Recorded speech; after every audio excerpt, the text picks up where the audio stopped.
A água é fundamental nas nossas vidas.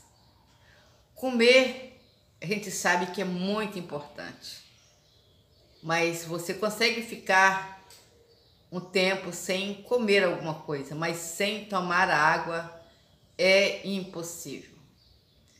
E eu quero dizer isso, pessoal, contando para vocês uma história muito triste. A Gisele, só queria água. Mas antes de chegar na história da Gisele, eu tenho uma história muito triste para vocês. O meu afinado marido, ele era alcoólatra. E quando ele chegava em casa, a primeira coisa que ele fazia, ir na geladeira, pegar 1 litro de água e beber tudo. E chamava a minha filha mais nova, que tinha seus 5, 6 anos, e falava assim: ô moleca, pega esse litro aqui e vai encher de água. Papai tá com sede. Eu achava aquilo um absurdo. E todo dia era a mesma história. Ele cobrava muito dela que ele queria água. E de repente, quando ele chegava, ela tinha pânico dele, porque ela sabia que se não tivesse água na geladeira, ele ia dar uma bronca. E o tempo foi passando e quando ela estava com seus 6, 7 anos, ele resolveu ir embora de casa. Foi embora para voltar dentro de 1 ano e com isso ele ficou 26 anos fora do país.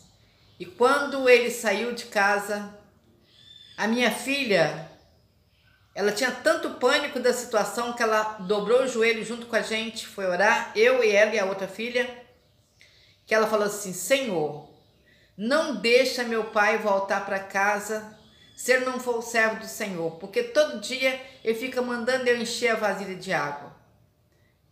Esse foi o pedido dela, porque ela tinha muito pânico dele, porque brigava com ela, tão pequena, e ela sentia pânico.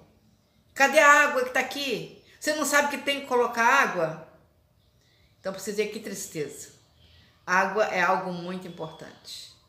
E, no entanto, quando Eliseu encontra a Gisele, ela que dormia numa cama cheia de buraco, que às vezes passou momentos revezando com o marido para não ficar com dores no corpo, então ele preferiu tomar as dores dela. Aí Eliseu chega perto e, pensando que ela fosse pedir uma cama, ela disse: eu quero água, nós queremos água, não temos água. E eu volto a dizer para vocês algo sobre o meu afinado marido. E de repente, depois de ficar 26 anos fora do país, não colaborou com a família em nada, e simplesmente ele, na hora de vir embora, tivemos que arranjar meios para ele voltar para casa, e ele voltou para morrer. E quando ele morreu, ele ficou apenas 2 meses e 10 dias, não ficou na minha casa, porque até então eu já era divorciada. Ele voltou e de repente, com 2 meses e 10 dias, ele já foi parar no hospital, porque ele já veio de lá muito ruim. Para ele sair de lá, tivemos que mandar todos os documentos novamente, e os amigos fizeram vaquinha para poder mandar ele para casa. E de repente, ele chega muito ruim. Ele aguentou apenas 2 meses e 10 dias. E de repente, lá no hospital, na véspera dele morrer, eu fui passar um sábado com ele. Quando chegou lá, eu falei: Senhor, tem misericórdia, eu não aguento ficar nessa situação aqui. Porque ele, que era muito agressivo comigo antes, e quando voltou lá no hospital, no leito de dores ali, ele queria água, e a ordem que a gente tinha de dar água para ele era pingar com um algodão na boca dele. Era a única coisa que ele podia receber. Pingar, porque ele não podia consumir água, porque todos os problemas que você imagina ele já tinha. E por último, chega a médica para mim e disse, em pleno sábado: Tinha poucas horas que eu estava lá. Então ela disse, ele está com câncer no pulmão, no estômago, porque o pulmão dele já estava condenado, já tinha cirrose, já tinha um monte de problemas. E ele não tinha mais condições, ele não aguentava mais ir para um hospital para sofrer uma cirurgia, então tinha que esperar o momento final. E de repente, isso era sábado. Terminei o sábado em Minas Gerais, vim embora para o Espírito Santo com as minhas filhas. E quando a gente chegou aqui no domingo, na segunda-feira recebemos a notícia. Ele faleceu. E então assim foi algo assim muito triste. Então o último pedido dele, água, ele recebia em gotas. E mesmo assim ele falava, me dá esse copo d'água. Mesmo sem condições, ele brigava comigo lá. Me dá esse copo d'água. E de repente, ele pegava o copo d'água da minha mão naquela agressão. Ele estava com, se tivesse muitos 40 quilos. Ele pegava aquele copo de água na minha mão e bebia tudo. Daí a pouco, vomitava tudo. Algo muito triste, muito sofrido. Mas eu vim dizer para vocês o quanto é importante a água. E aí, a Gisele, na hora da dificuldade, do problema, ela pensou em tantas outras coisas. E eu lembro muito bem de Silvio Santos.